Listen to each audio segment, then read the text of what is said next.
महाराष्ट्र विधानसभा चुनाव के नतीजे 23 नवंबर को आ जाएंगे। इस चुनाव में वैसे तो मुख्य लड़ाई महायुति और महाविकास अघाड़ी गठबंधन के बीच है। सियासी रण में मुख्यमंत्री से लेकर उप मुख्यमंत्री तक की किस्मत का फैसला होगा। इसके अलावा सियासी रूप से काफी प्रभावशाली माने जाने वाले नेताओं के परिवार के सदस्य इस चुनावी समर में उतरे हैं। आइए जानते हैं कि महाराष्ट्र चुनाव में हॉट सीटें कौन सी हैं। पहली सीट है कोपरी 5 पाखाड़ी, जहां से सीएम एकनाथ शिंदे मैदान में है, तो उनके अपोजिट खड़े हैं केदार दीगे, जो कि आनंद दीगे के भतीजे हैं और आनंद दीगे एकनाथ शिंदे के गुरु रह चुके हैं। नागपुर दक्षिण पश्चिम सीट भी काफी अहम है। यहाँ से उप मुख्यमंत्री देवेंद्र फडणवीस एक बार फिर मैदान में हैं और उनके सामने कांग्रेस के प्रफुल्ल विनोद गुड़ाधे पाटिल किस्मत आजमा रहे हैं। बारामती विधानसभा सीट हमेशा की तरह खास बनी हुई है, क्योंकि यहाँ से अजीत पवार मैदान में है और उनके सामने खड़े हैं उनके भतीजे युगेंद्र पवार। युगेंद्र शरद पवार वाली एनसीपी के उम्मीदवार है। साकोली सीट भी चर्चित सीटों में शुमार है। भाजपा ने अविनाश ब्राह्मणकर को अपना चेहरा बनाया है, तो कांग्रेस से कांग्रेस अध्यक्ष नाना पटोले चुनावी मैदान में उतरे हैं। अहिल्यानगर जिले की संगमनेर विधानसभा सीट के चुनावी मुकाबले पर भी लोगों की नजर है।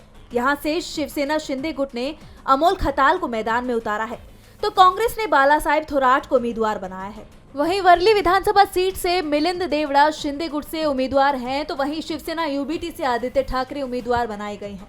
माहिम विधानसभा सीट से सदा सरवणकर शिवसेना शिंदे गुट के उम्मीदवार हैं, तो शिवसेना यूबीटी के उम्मीदवार महेश सावंत हैं। कणकवली विधानसभा सीट पर बीजेपी के नितेश राणे और शिवसेना यूबीटी के संदेश पारकर के बीच कड़ा मुकाबला देखा जा रहा है। लातूर सीट से बीजेपी ने रमेश कराड़ को अपना उम्मीदवार बनाया है, जिसका मुकाबला विलास राव देशमुख के छोटे बेटे धीरज देशमुख से है। बीजेपी ने वांद्रे पश्चिम से मुंबई इकाई के अध्यक्ष आशीष शेलार पर भरोसा जताया है। उनके सामने कांग्रेस ने आसिफ अहमद जकारिया को चुनावी मैदान में उतारा है। इस चुनाव में मुंबई की वांद्रे पूर्व सीट हॉट सीटों में शामिल है। एनसीपी के दिवंगत नेता बाबा सिद्दीकी के बेटे जिशान सिद्दीकी यहाँ से चुनाव मैदान में है। हाल ही में कांग्रेस से एनसीपी में आए जिशान का मुकाबला शिवसेना यूबीटी के नेता वरुण सरदेसाई से है।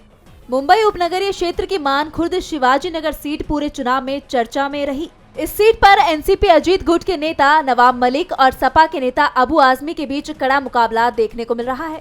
वहीं अणुशक्ति नगर सीट से नवाब मलिक की बेटी सना मलिक चुनाव लड़ रही हैं। उनका मुकाबला अभिनेत्री स्वरा भास्कर के पति फहाद अहमद से है। फहाद शरद पवार की पार्टी से चुनाव लड़ रहे हैं। महाराष्ट्र विधानसभा चुनाव में मुंबई की दिंडोशी सीट भी चर्चित है। यहाँ से पूर्व सांसद संजय निरुपम मैदान में है और उनका मुकाबला सुनील प्रभु शिवसेना यूबीटी से है। वहीं ब्रह्मपुरी की बात की जाए तो बीजेपी के कृष्णलाल सहारे का मुकाबला कांग्रेस नेता विजय वडेट्टीवार से है। मुमरा कलवा में एनसीपी अजीत गुट के उम्मीदवार नजीब मुल्ला का मुकाबला एनसीपी एसपी उम्मीदवार जितेंद्र आव्हाड के साथ देखने को मिल रहा है। वहीं कामठी की बात की जाए तो चंद्रशेखर बावनकुले बीजेपी से उम्मीदवार हैं, तो वहीं कांग्रेस के उम्मीदवार यादव राव भोईर हैं। करजत जामखेड़ विधानसभा की बात की जाए तो बीजेपी ने राम शिंदे को मैदान में उतारा है, तो वहीं उनका मुकाबला एनसीपी एसपी के उम्मीदवार रोहित पवार के साथ है। मुंबई देवी विधानसभा सीट पर शाइना एनसी शिवसेना उम्मीदवार हैं, तो कांग्रेस के उम्मीदवार अमीन पटेल हैं।